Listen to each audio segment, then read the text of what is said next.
Millions of Americans are lining up to receive the vaccine against the coronavirus. The Miami-Dade medical examiner is now investigating the death of a doctor from Mount Sinai Medical Center who passed away 15 days after receiving a vaccine.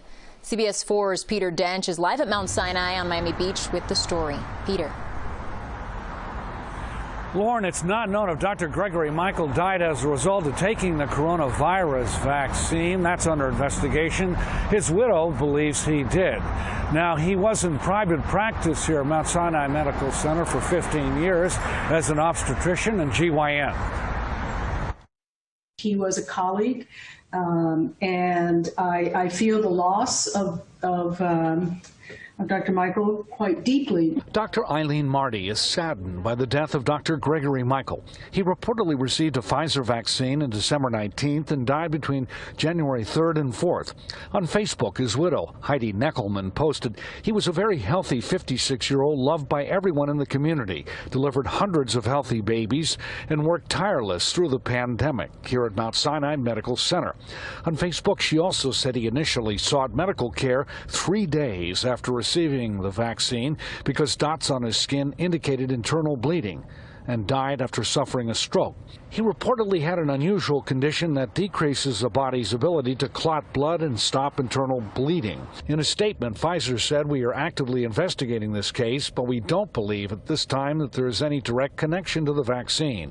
To date, millions of people have been vaccinated, and we are closely monitoring all adverse effects." There's nothing in the clinical trials that would indicate that this is a likely outcome from the vaccine itself.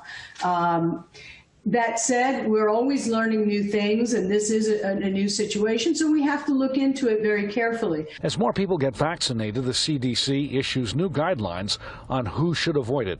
Anyone who has an immediate or allergic reaction to the first dose of Pfizer or Moderna's vaccine should not receive the second dose. The CDC says about 29 people nationwide have reported severe reactions to the vaccine, adding the risk for most people is low. You have to look at the many millions of people that have now been vaccinated throughout the world with these messenger RNA vaccines and compare that to what's going on around the world with death and morbidity because of COVID-19.